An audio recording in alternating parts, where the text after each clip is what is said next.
దేశంలో మెట్రో అతి కొద్ది నగరంలోనే ఉంది. అందులో హైదరాబాద్ కూడా ఉంది. అయితే హైదరాబాద్ లో మెట్రో రాకతో చాలా మంది రవాణా సౌకర్యం ఈజీ అయ్యింది. దాంతో ఈ మెట్రో చుట్టుపక్కల ఇండ్లు స్థలాలకు డిమాండ్ పెరిగింది. ప్రభుత్వం మరికొన్ని చోట్లకు కూడా మెట్రో విస్తరించాలని చూస్తోంది.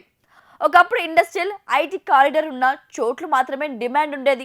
కానీ కాస్త దూరం ఉన్నా సరే ట్రాఫిక్ ఇబ్బందుల వల్ల ప్రయాణాలు కష్టమయ్యి ఇండ్లు స్థలాలకు పెద్దగా డిమాండ్ లేదు. కానీ ఇప్పుడు ఎల్బీ నగర్ నుంచి మియాపూర్ దాకా మెట్రోలో ఈజీగా వెళ్ళిపోతున్నారు.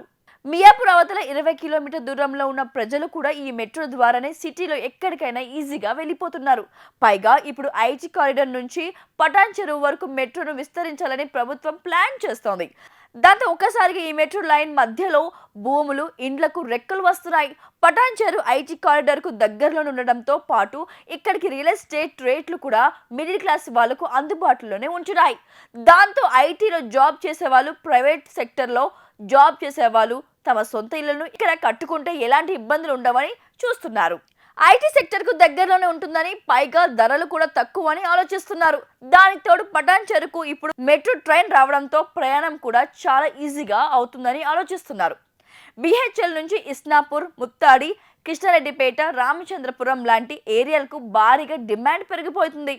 ఈ మెట్రో రాకతో దాదాపు 20 కాలనీల వాసులు త్వరగా ప్రారంభించాలని కోరుతున్నారు. దాంతో భారీ విల్లాలు, అపార్ట్మెంట్లు కట్టేందుకు రియల్ ఎస్టేట్ బిల్డర్లు కూడా ఆసక్తి చూపిస్తున్నారు. దాంతో తక్కువ ధరకు వస్తున్నాయని కొనేందుకు ఉద్యోగస్తులు ఇంట్రెస్ట్ చూపిస్తున్నారు. కాబట్టి ఇక్కడ ధరలు భారీగా పెరగక ముందుకే భూములు కొనుగోలు చేసుకోవాలని రియల్ ఎస్టేట్ నిపుణులు చెబుతున్నారు. భవిష్యత్తులో ఇక్కడ రియల్ ఎస్టేట్ హైదరాబాద్ లోనే అత్యధికంగా పెరిగే అవకాశం కూడా ఉంటుందని చెప్తున్నారు.